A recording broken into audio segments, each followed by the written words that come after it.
El día de hoy vamos a hablar de una revolución que ocurrió en el siglo XVIII en Europa, que se considera la más grande revolución burguesa que ha existido, y que prácticamente esta revolución cambia, jóvenes, en los periodos que hasta ese momento estábamos atravesando, ¿no? El mundo atravesaba, ¿no? La parte de la edad moderna, ¿no? Pero con la Revolución Francesa pasaríamos a una etapa denominada la edad contemporánea, ¿no? Bueno, eso según los historiadores tradicionales como Cristóbal Keller, ¿no? Que él manifiesta, ¿no? En su periodificación de la historia de que se debe dividir la historia por grandes acontecimientos, ¿no? Y este acontecimiento de la Revolución Francesa fue trascendental, ¿no? En la historia de la humanidad, ¿no? Efectivamente, es trascendental por el papel que jugó el pueblo francés para derrocar un gobierno dictatorial como era del rey Luis XVI, ¿no? Que era un rey déspota, un rey autoritario, ¿no? Entonces, la población se animó, ¿no? A cambiar su sociedad, ¿no? De una manera, por cierto, bastante violenta, ¿no? Y en estas imágenes jóvenes que vemos acá, ustedes pueden apreciar en su monitor, en estas imágenes vemos, por ejemplo, un cuadro que refleja el sentir de la población francesa. Este cuadro se titula La libertad guiando al pueblo, y vemos una mujer portando la bandera tricolor, que es la bandera de la revolución, ¿no? Y por acá en la parte derecha vemos también un cuadro, una pintura que habla de cómo habría sido la toma de la Bastilla, ¿no? Por parte de los revolucionarios. La Bastilla era un cuartel militar que era usado también de cárcel y donde se había torturado y ejecutado a mucha gente inocente, ¿no? La revolución destruyó la Bastilla, ¿no? Demostrándole al rey que iba a ser también él ejecutado, ¿no? Sí.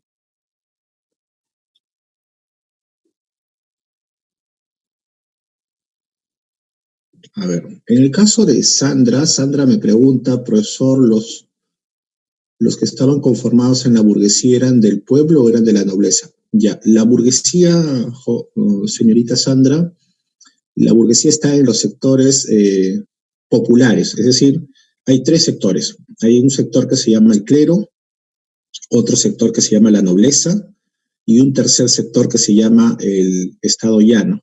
En el estado llano está el pueblo, está los obreros, los campesinos y también está la burguesía. ¿Sí? La burguesía se encuentra en el tercer nivel, ¿no? Inferior, por así decirlo, ¿no? De la pirámide social. No es nobleza, la burguesía no es nobleza. La burguesía va a luchar contra la nobleza también. Ahora, el caso de Abraham dice, ¿por qué la bandera es tricolor, no? Bueno, esa explicación me parece que yo en algún momento le he escuchado decir que la parte de los colores reflejan los sectores sociales, ¿no? Por ejemplo, el azul refleja a la burguesía, ¿no? Y por ahí todavía había una idea del Estado monárquico, ¿no? Representado en el color blanco, ¿no? Bueno, eso es lo que he podido escuchar sobre sus colores de la bandera, ¿no? Es como en el caso nuestro, ¿no? En nuestra bandera también hay mucha simbología, ¿no? De por qué será nuestra bandera roja y blanca, ¿no? Entonces, bueno, también hay hipótesis, ¿no? De por qué las personas que hicieron estas banderas, ¿no? Utilizan esos colores, ¿no? Pero refleja, repito, los colores de la revolución, de la bandera reflejan, ¿no? Los sectores sociales, ¿no? Eso es lo que al menos he escuchado, he leído, pero puede ser que también tengan otra, digamos, interpretación, ¿sí? De repente algún joven por ahí también me dice, profesor, yo he leído esto y bueno, lo agregamos, ¿no? Lo agregamos. Cristel dice, profesor, ¿la Bastilla es símbolo del final del feudalismo? No. La Bastilla es símbolo de la prepotencia del rey, ¿no? El rey era un hombre muy prepotente, mandaba a ejecutar a toda la gente que se rebelaba y los mandaban a ejecutar dentro de la Bastilla. Por esa razón es que el pueblo francés odiaba la Bastilla, porque ahí se habían cometido múltiples abusos contra el pueblo, ¿no? Y al quemar la Bastilla, porque la quemaron, la demolieron, eso simbolizaba de que ya estaba cayendo el poder, ¿no? El poder del rey, ¿no? ¿Sí? Muy bien, jovencitos. Ah, antes de pasar a esta parte de la definición, acuérdense que la revolución comienza en 1789 y va a tener un periodo de duración de aproximadamente 10 años, ¿sí? 10 años. Definición. Vamos a definir qué fue la Revolución Francesa. Bueno, fue un movimiento popular, ¿ya? Un movimiento popular. Y este movimiento popular fue dirigido por la burguesía. Y esta burguesía, estos hombres burgueses, muchos de ellos intelectuales, van a empezar a criticar el gobierno del rey, ¿no? Y lo van a criticar el gobierno del rey porque el rey era pues feudal, era absolutista, todos los poderes lo tenía concentrado en su persona, ¿no? Entonces, eso reflejaba, jóvenes, el antiguo régimen, ¿no? Por esa razón, se dice que la Revolución Francesa fue una revolución dirigida por la burguesía contra el antiguo régimen absolutista y feudal que estaba difundido en Francia. Objetivo de la revolución. Toda revolución tiene un objetivo, jóvenes, ¿no? La revolución tiene como objetivo la toma del poder político por parte de la burguesía en Francia, ¿no? La idea es controlar el Estado, jóvenes, ¿no? El Estado controlado por la burguesía, ¿no? Porque hasta ese entonces, jóvenes, hasta ese entonces, la burguesía, en este caso, no controlaba el Estado. El Estado estaba controlado por la nobleza y el clero, ¿no? Es decir, la iglesia. Si ustedes se pueden dar cuenta, jóvenes, ahí en ese gráfico que está acá, en esta imagen, podemos apreciar a un hombre, ¿no?, inclinado, que vendría a ser el pueblo, ¿no? Y en su espalda está, ¿no?, justamente sentados, ¿no?, la nobleza, ¿no?, y el clero, ¿no? Por ejemplo, vemos ahí una persona con su simbología de clérigo, ¿no? O sea, quiere decir acá que el clero y la nobleza vivían, ¿no?, de la explotación del pueblo, ¿no? Eso es lo que trata de decir esa simbología que estamos viendo, ¿no? También, jóvenes, se puede apreciar otra vez la toma de la Bastilla, lo cual demuestra la violencia, ¿no?, con la cual se desató esta revolución, una violencia engendrada por la nobleza y el clero, que durante años no escucharon, jóvenes, no escucharon el clamor popular, ¿no? Y eso, pues, jóvenes, era, digamos así, un poco vivir de espaldas al pueblo, ¿no? No escuchar al pueblo, su sentir, su pensamiento, ¿no? Su opinión, ¿no? Qué parecido, ¿no?, con la actualidad de nuestro país, ¿no, jóvenes? Si pudiéramos hacer ese comentario, ¿no? ¿Cuáles son las causas? Veamos las causas económicas, jóvenes.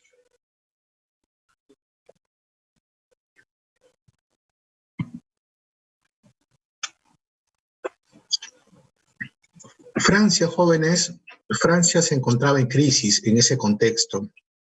Francia, debido al mal manejo de la economía por parte de los gobernantes, empezaban a sentir los estragos económicos, ya que Francia había atravesado diferentes guerras en las cuales había perdido, ¿no? En la guerra de los 7 años, ha habido también incluso guerras, digamos, internas, feudales.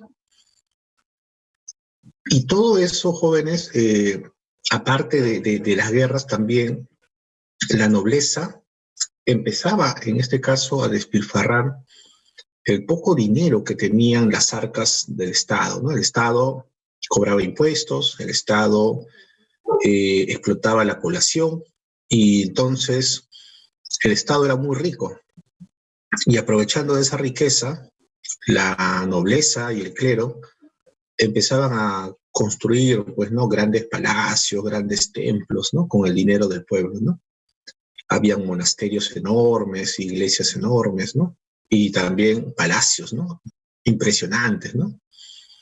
El más impresionante palacio que se construyó en Europa fue el Palacio de Versalles, ¿no? En toda Europa no había palacio más grande que el de Versalles. Versalles es un palacio que queda a las afueras de París, en una ciudad justamente que lleva ese nombre, Versalles, y prácticamente el palacio es del tamaño de un distrito, ¿no? No es un palacio cualquiera, es un palacio enorme que tiene la extensión de casi un distrito, comparativamente hablando con el Perú, ¿no? Un distrito donde tú vives, ¿no? Pues esto, así es el tamaño del palacio, ¿no? El palacio tiene una construcción enorme, cientos de ambientes, habitaciones, un congreso, después tiene parques, jardines, bosque, es decir, es impresionante, ¿no?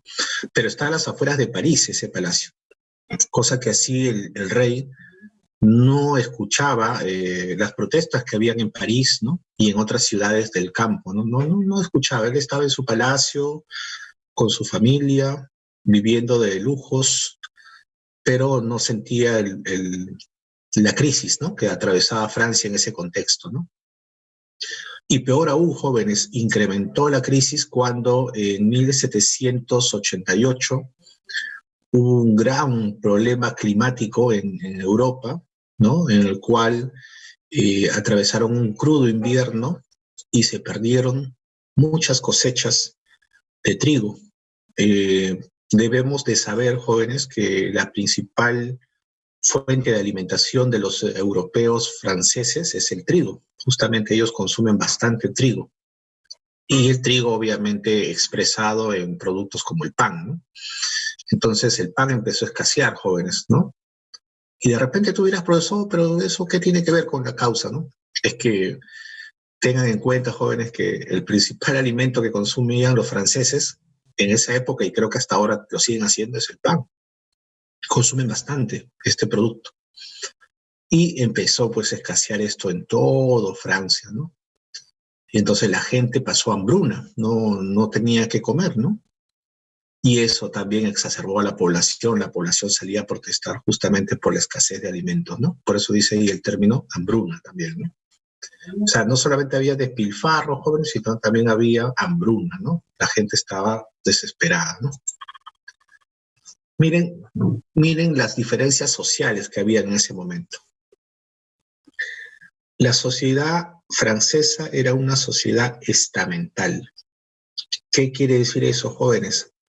Quiere decir que era una sociedad dividida en estamentos. Estamentos.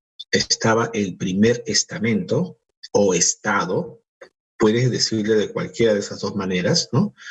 Primer estamento o primer estado, donde el clero estaba en el poder, ¿sí? El clero estaba ahí, el primer estado. El segundo estamento o segundo estado estaba conformado por el rey y su corte, ¿no? Su corte es la nobleza, ¿no? La reina, ¿no? Que era María Antonieta en ese momento, la reina, la emperatriz de Francia, ¿no? De origen austriaco. Ahí están también los nobles, como los condes, los duques, ¿no? Los marqueses, los barones, ¿no? Todo lo que viene a ser la nobleza feudal, ¿no? Y ya en el tercer estado, como me lo preguntó hace un instante una señorita muy estudiosa, me dijo, profesor, ¿y de dónde estaba la burguesía? Y yo le manifesté que la burguesía estaba justamente en la parte inferior, ¿no? En el tercer estado, junto con los artesanos, ¿no? Que eran como especie de pequeños obreros, ¿no? Y también campesinos que estaban en la parte inferior. Todos ellos conformaban el tercer estado, jovencitos. ¿Sí? El tercer estado. Entonces, ahora, vamos a usar un poco las estadísticas matemáticas que también es importante, ¿no? Para este tema, ¿no? Aproximadamente, Francia en esa época, dicen los autores, historiadores, era una sociedad de unos 20, 22 millones de personas, ¿no? Más o menos ya, un promedio, ¿no? Pero también dicen los historiadores, apoyados en la estadística, de que el 95% de la población francesa de esa época estaban ubicados en el tercer estado, ¿no? O sea, el tercer estado aglutinaba a todos aquellos personas que estaban desposeídos de riqueza, ¿no? Y era bastante alto, 95% aproximadamente, ¿no? Mientras que el 5% restante estaba distribuido entre el clero y la nobleza, ¿no? O sea, imagínense, ¿no? Para hacer un cálculo más simple, ¿no? De cada 10 franceses, ¿no? Ni siquiera uno, ¿no? Se encontraba en la parte, ¿no?, de la clase dominante, y los 9 restantes estaban empobrecidos, ¿no? La desigualdad era impresionante, ¿no? En este país, ¿no? En esa época, ¿no? Ahora, sigamos con otras causas, las causas políticas, ¿no? Ahí vemos un cuadro que pintaron, ¿no?, del rey Luis XVI, ¿no? El rey Luis XVI, jóvenes, era de una familia que había gobernado cientos de años Francia, ¿no? Esta familia se llama la familia Borbón, ¿no?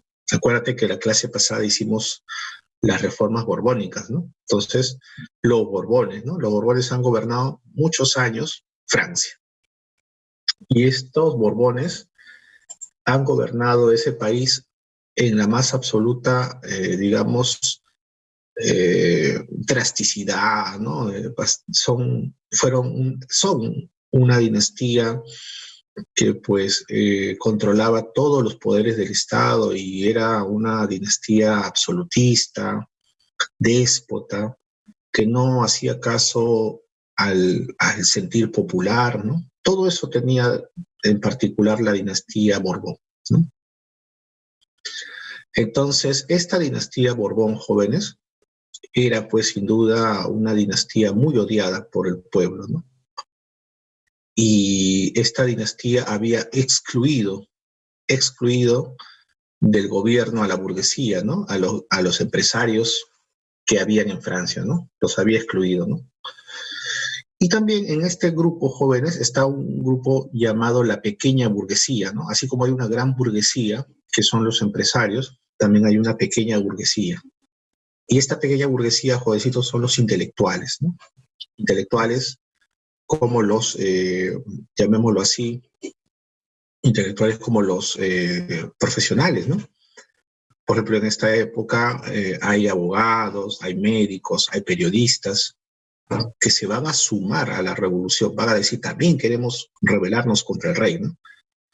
Y a este grupo se le va a llamar, repito, ¿no?, pequeña burguesía, ¿no? Entonces es un sector burgués pequeño de intelectuales que también se van a enfrentar al gobierno absolutista del rey.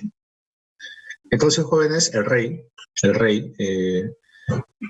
era bastante impopular, ¿no? Bastante impopular, ¿no? El rey constantemente, ¿no?, tenía que, digamos, observar las protestas, las manifestaciones que había con su gobierno, ¿no? Este rey era bastante déspota y la población lo rechazaba, ¿no? Cualquier parecido con la realidad actual de nuestro país, donde también es bastante impopular, ¿no?, el actual presidente, ¿no? Es una coincidencia, ¿no?, en cuanto a lo que es la historia, ¿no? Entonces, así como ahora la gente sale a protestar en las calles, también en Francia la gente salía a protestar en las calles, ¿no? El rey mandaba a ejecutar a los que protestaban, ¿no? Mandaba a la Guardia Nacional de Palacio y empezaban a disparar contra la población, ¿no? Cada protesta terminaba con muertos y heridos, ¿no?, por cantidades, ¿no? Y el rey, obviamente, todo esto lo dirigía desde su palacio de Versalles, ¿no?, que estaba, como repito, a las afueras de París y, bueno, estaba fuertemente custodiado para evitar que los rebeldes vayan a su palacio, ¿no? Entonces, el rey, pues, esto también él provocó esta revolución, ¿no?, por sus conductas, por su despotismo, por su absolutismo, ¿no? Y sobre todo por su crueldad, ¿no?, en la forma de gobernar, ¿no? no escuchaba las opiniones, ¿no?, del pueblo.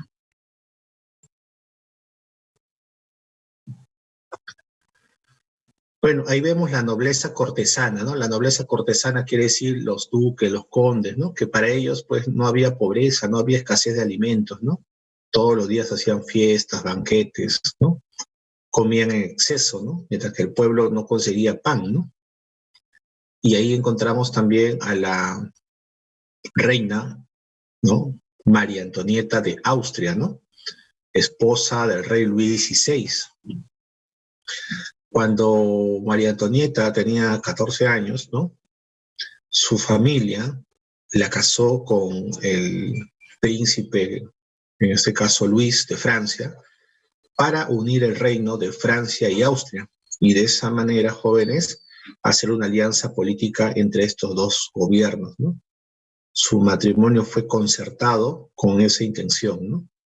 Imagínate, ¿no? La María Antonieta llega a Francia, ¿no?, proveniente de Austria, llega a Francia, va a la catedral, ¿no?, donde tiene que casarse con su esposo, ni lo conocía, ¿no? Y bueno, pues, ¿no?, 14 años, se casaba. Luis tenía 15 años y bueno, ya estaban formando una familia, ya, imagínate qué prematuro era, ¿no?, todo esto, ¿no? Y por conveniencia, ¿no? Por conveniencia. No es esto una época en la cual estos matrimonios eran por cuestiones, digamos, románticas, ¿no? Sino todo era conveniencia, la nobleza veía su conveniencia de trasladar, ¿no?, sus bienes, ¿no?, a determinadas familias, dinastías. Y María Antonieta tenía un defecto que se va a evidenciar en su gobierno, ¿no? María Antonieta tenía, bueno, digamos, la mala actitud de que gastaba muchísimo dinero del Estado en vanidades, en lujos, en trivialidades, ¿no? Gastaba dinero en, por ejemplo, organizar fiestas, o de repente gastaba dinero en comprar joyas, y todos esos lujos que se daba María Antonieta, pues era con dinero de, digamos, de las arcas de dinero francés, ¿no? Por esa razón, jóvenes, es que María Antonieta también se vio muy odiada en este contexto. La detestaban a María Antonieta por su actitud, ¿no? Jovencitos, miren, ahí está el cuarto de los reyes, ¿no? Pueden ver ahí el cuarto de los reyes, de repente, ¿no?, tu habitación luce así, ¿no? O el frontis, miren, del Palacio de Versalles, el frontis, ¿no? Solamente, o el ambiente, ¿no? El Palacio de los Espejos, ¿no? Acá donde se ven el decoro que tiene este palacio, ¿no? O su pequeño jardín que tiene, ¿no?, el palacio, ¿no? Como vemos acá en la parte inferior, ¿no? ¿Qué te parece, jovencitos, ese lujo, no? ¿Qué te parece ese lujo? Acá estoy escuchando, acá estoy leyendo algunos comentarios, ¿no? Ajá, miren, qué bien, qué interesante, dice acá por profesor, María Antonieta era conocida como la Madame Déficit, claro, ¿no? Porque siempre generaba problemas económicos en Francia. Ajá,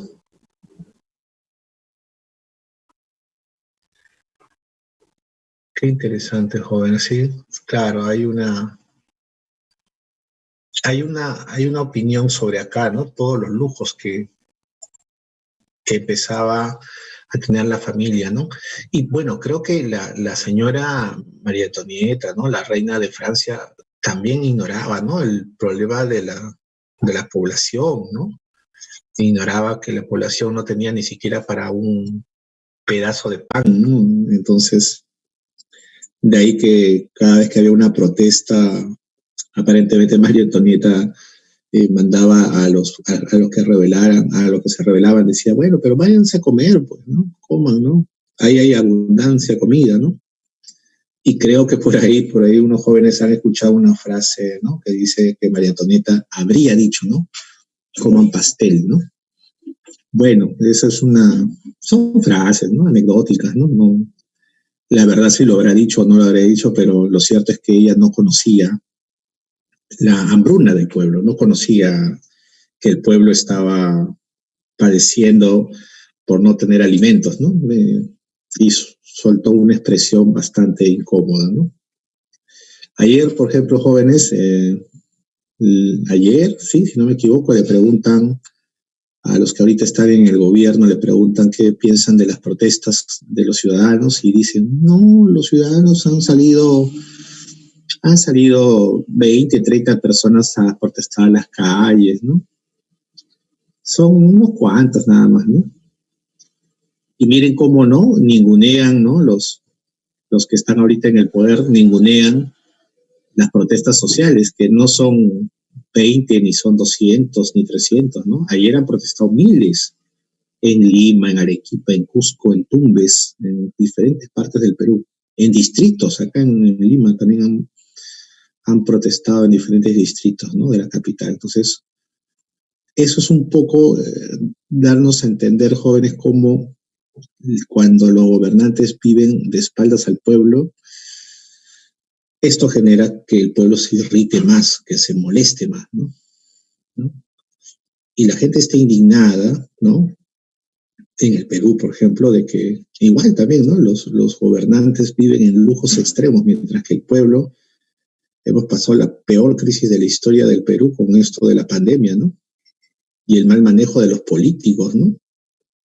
Entonces, nos parecemos mucho a Francia, ¿no? Francia de esta época, jóvenes. Miseria en París, ¿no? Los parisinos no tenían ni qué comer, ¿no?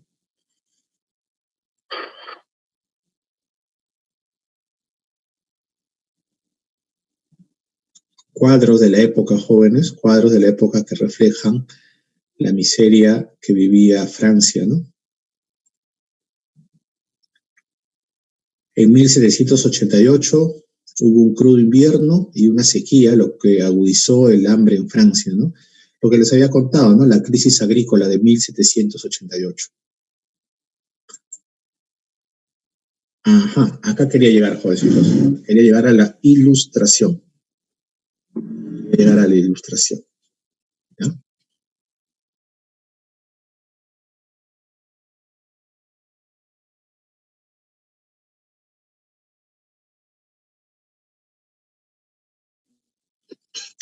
¿Por qué? ¿Por qué razón quería en este caso hablar de la ilustración con ustedes? Por lo siguiente. Primero, jovencitos, es que para hacer un cambio social, para hacer una revolución, en este caso es necesario la revolución.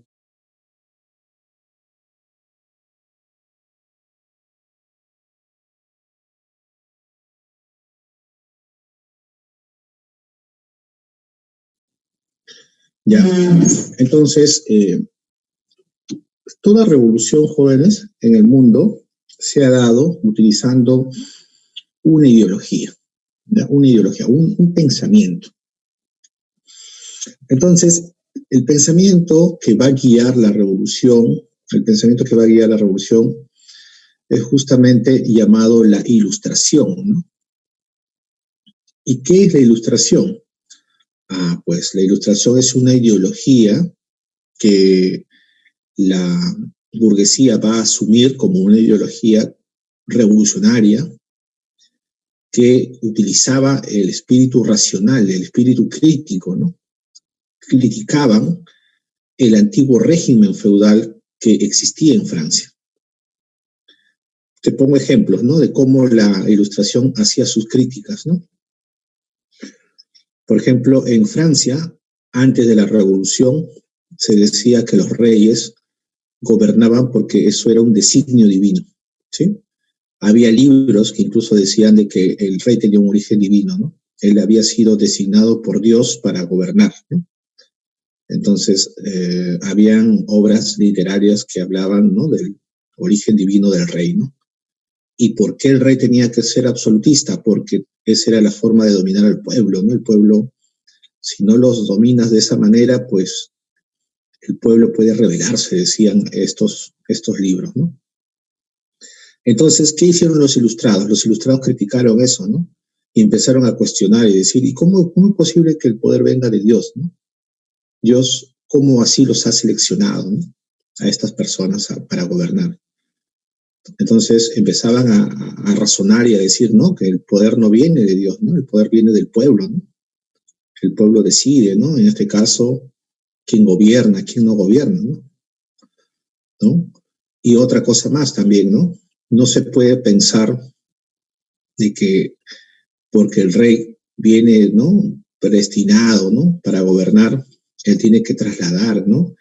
Su gobierno a sus hijos, nietos, es decir, solamente una familia puede gobernar, ¿no? Esa idea de la predestinación y la herencia, ¿no? Del gobierno no encajaba con el pensamiento de la Ilustración, ¿no? La Ilustración criticaba eso, ¿no? Decía que no se podía, en este caso, tolerar, ¿no? De que estos cargos fueran incluso hasta hereditarios, ¿no? Constantemente heredaban estos cargos a sus familiares, ¿no? Entonces, por esa razón, jóvenes, es que se da, ¿no? Este pensamiento de la Ilustración que cuestiona las viejas prácticas, ¿no? Que habían en Europa en ese momento, ¿no? Cuestiona, no acepta como de repente hoy en día a veces aceptamos, ¿no? Las injusticias, ¿no? Hoy en día mucha gente acepta de repente que el gobierno ha caído en manos de personas que tienen muchos delitos, ¿no? Pero mucha gente dice, bueno, ¿y eso es qué? Ya, no, ya se conforma, por así decirlo, ¿no? Pero hay otras personas ilustradas que no, dicen, no vamos a aceptar que el gobierno sea secuestrado por personas que están con delitos, ¿no? Así que vamos a protestar y salen a las calles a protestar.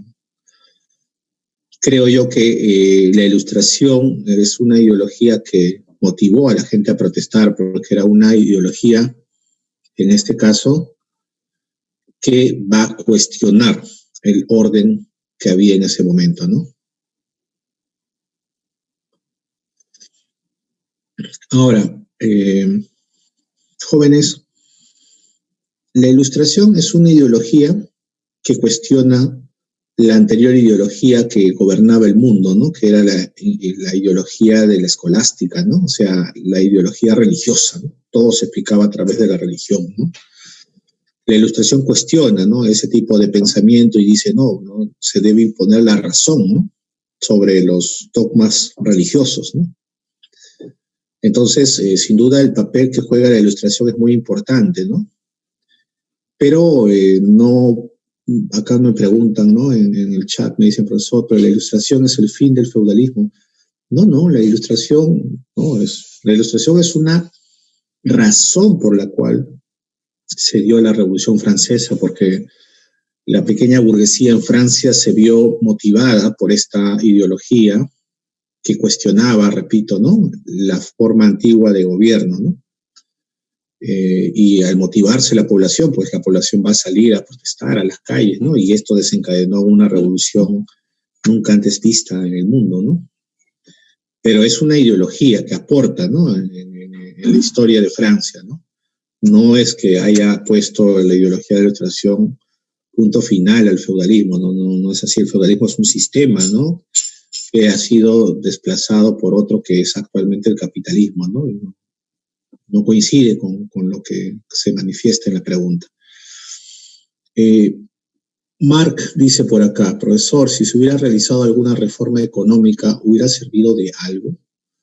Leí que Turgot intentó hacer algunas reformas. Turgot era un economista francés, ¿no?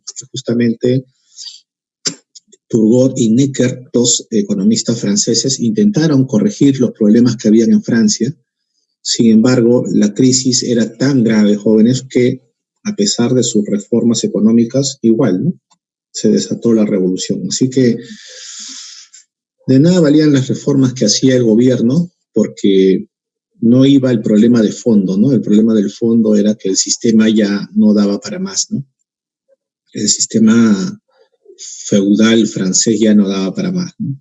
Ya tenía que dar paso a un nuevo sistema que domine, digamos, los destinos de Francia, ¿no? Y en ese campo la burguesía va a tomar iniciativa, ¿no?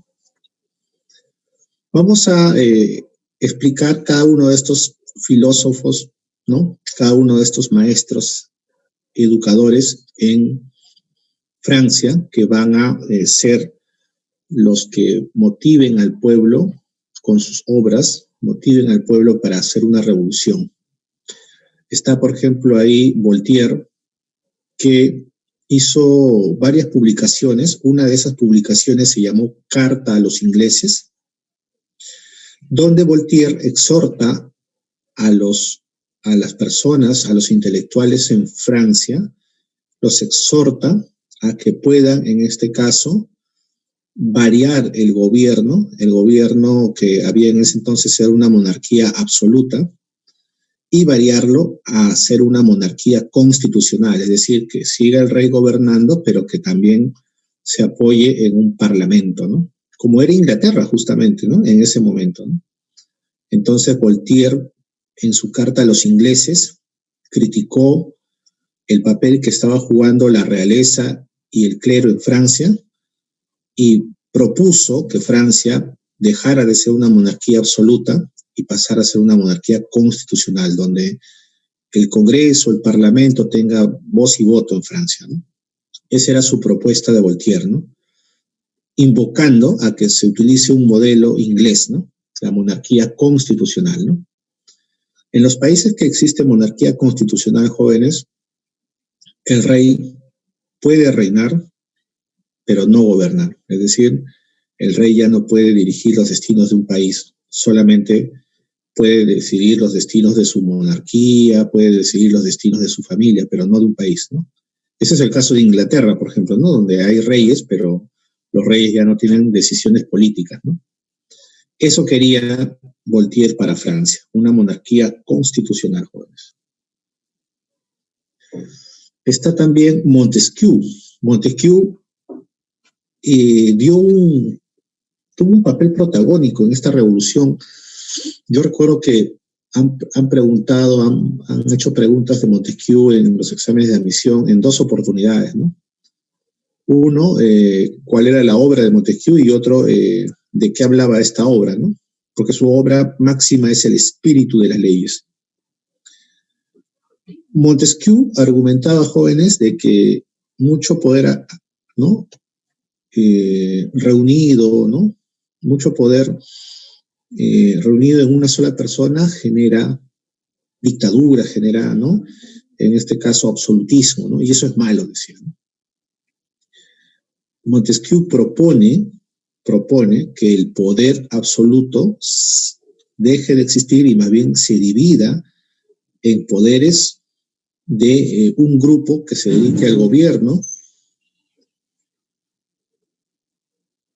un grupo que se dedique, ¿no? En este caso, un grupo que se dedique al gobierno, el ejecutivo, otro grupo que se dedique a hacer las leyes, el parlamento, el legislativo, y otro grupo que se dedique al aspecto judicial, ¿no? Entonces, la división de poderes, ¿no? Importante, ¿no? Ejecutivo, legislativo y judicial. Estos jóvenes, este es un modelo que casi la mayoría de países en el mundo han copiado, ¿no? Y han copiado justamente del modelo de Montesquieu, el modelo francés, ¿no? Que no debe estar el poder en una sola persona, ¿no? Una persona con sus conjuntos de asesores tiene que gobernar, ese es el poder ejecutivo, ¿no? Sabemos, ¿no? Que en la actualidad es el presidente y los ministros, ¿no? El parlamento sería el poder legislativo, los congresistas, ¿no? Y los magistrados serían los jueces que conformarían, ¿no? El poder judicial de un país que ve asuntos legales, ¿no? Civiles, penales, ¿no? Miren, qué interesante, ¿no? El modelo, ¿no? ¿No? Qué interesante este modelo de Montesquieu, ¿no? Muy importante para poder entender que es necesario que no todo el poder esté concentrado en una sola persona, ¿no? Ahora, en el caso de Juan Jacobo Rousseau, él escribió una obra llamada El Contrato Social, en donde él dice que el pueblo debe tener soberanía, ¿no? Es decir, poder de decisión, ¿no? Habla de la soberanía popular.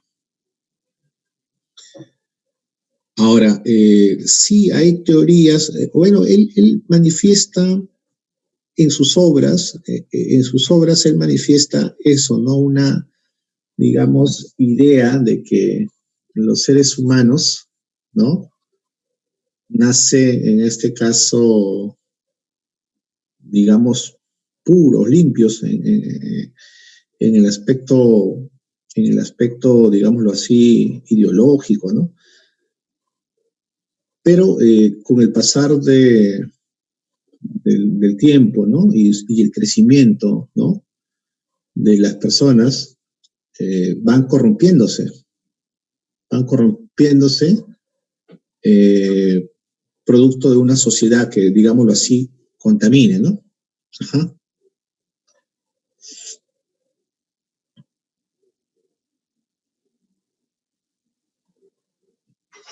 Ahora, Rousseau argumentaba, jóvenes, Rousseau argumentaba que es necesario, ¿no? La educación como medio para poder desarrollar a las sociedades, ¿no? Él era maestro, ¿no? Filósofo, maestro. Hablaba el papel que tienen, ¿no? Los jóvenes. Y también hablaba de que Francia no debería ser, ¿no? En este caso, una monarquía, ni tampoco una monarquía constitucional, sino Francia debería ser, dice, una república, ¿no? O sea, un gobierno como el nuestro, ¿no? Así como el Perú, ¿no? O sea, una república donde hayan gobernantes que son elegidos por la población, ¿no? La población tiene derecho a elegir a sus gobernantes.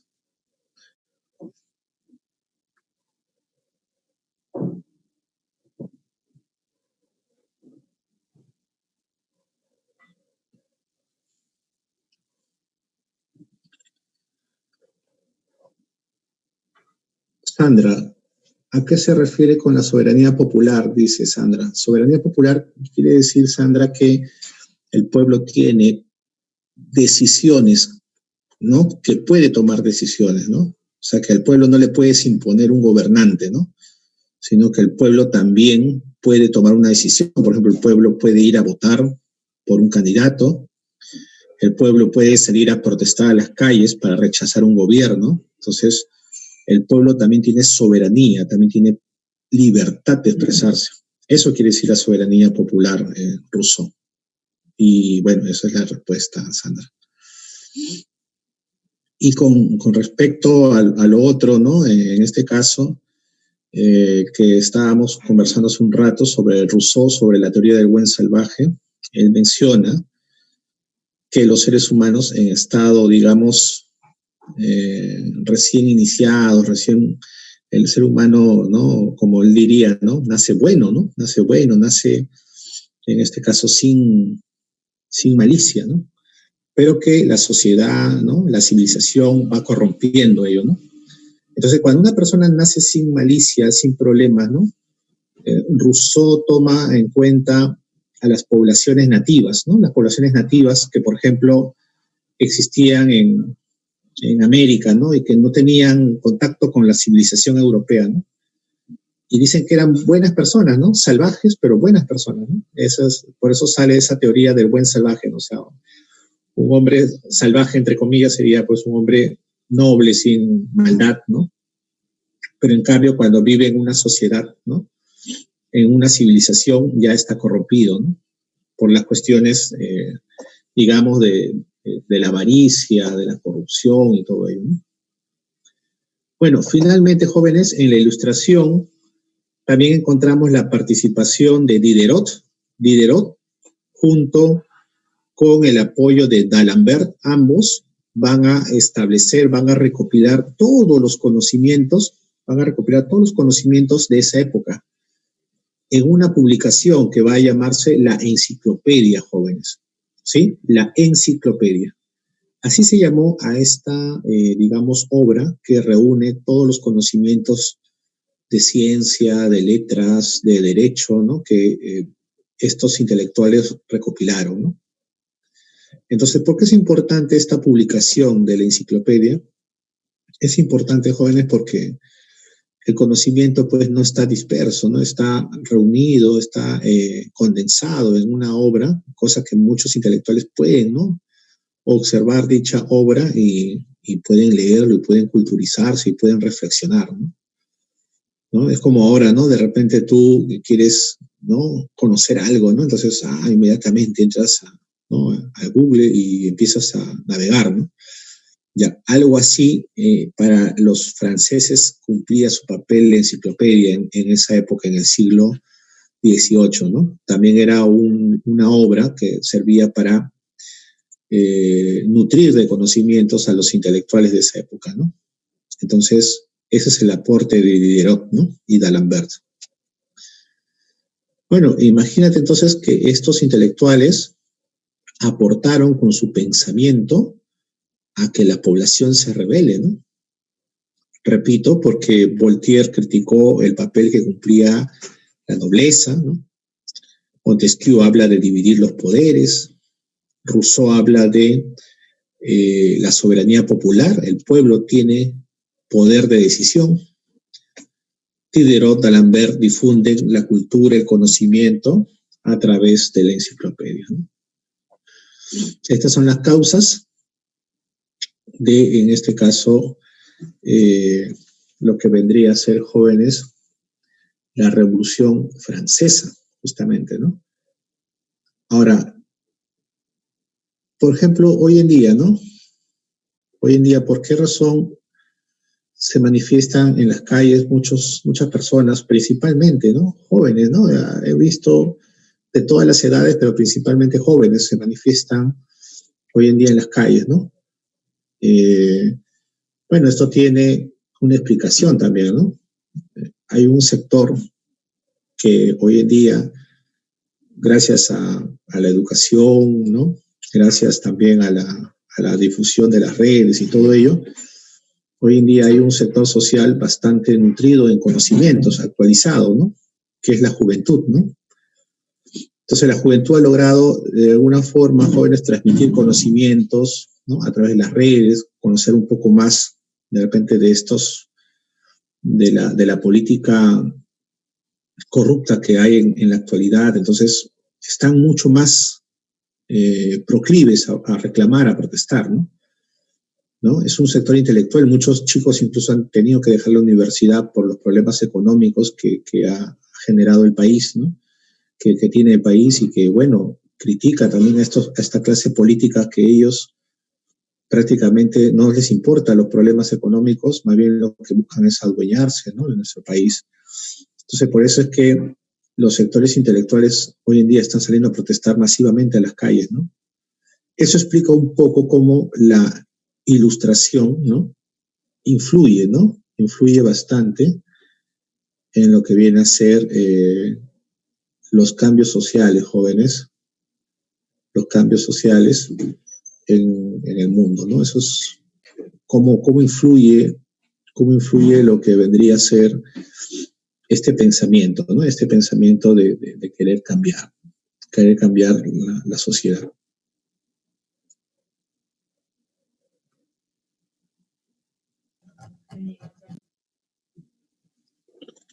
Vamos a... Injusticia del antiguo régimen. Podemos apreciar acá, jovencitos, por ejemplo, la nobleza y el clero parados encima de una piedra que está aplastando, ¿no? Al tercer estado, ¿no? Son, digámoslo así, formas, alegorías, ¿no? Para poder expresar cómo se sentía el pueblo francés, ¿no? En estas épocas, ¿no?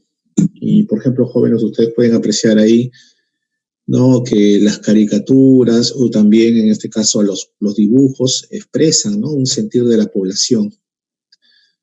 Y es bueno, ¿no? Porque de repente mucha gente en esa época en Francia no sabía leer y escribir, pero cuando veía este dibujo, esta imagen, entendía, ¿no?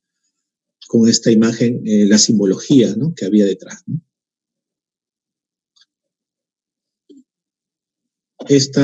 Este cuadro, jóvenes, refleja la libertad guiando al pueblo, ¿no? La mujer sería la símbolo de la libertad, ¿no? Vemos por acá personas con armas de fuego y armas blancas, ¿no?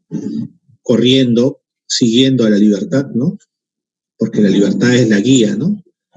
Y también vemos personas muertas, ¿no? En las calles, ¿no? Te comentaré, jóvenes, que esta imagen vino como pregunta de examen de admisión, esta imagen, ¿no? Y tenías que interpretar en el examen de admisión qué simbolizaba esta imagen, ¿no? Y bueno, acá esta imagen refleja la violencia revolucionaria de ese momento, jovencitos.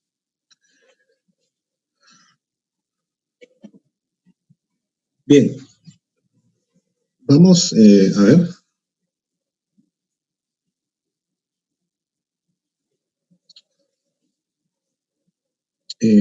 Jovencitos, en este momento, en este instante, ya hemos hablado del concepto de la Revolución Francesa y también hemos hablado de sus respectivas, en este caso, causas, ¿no? Antes de pasar al proceso histórico, vamos a hacer una muy breve pausa en este instante, cosa que así ustedes tienen disponibilidad de repente ¿no? de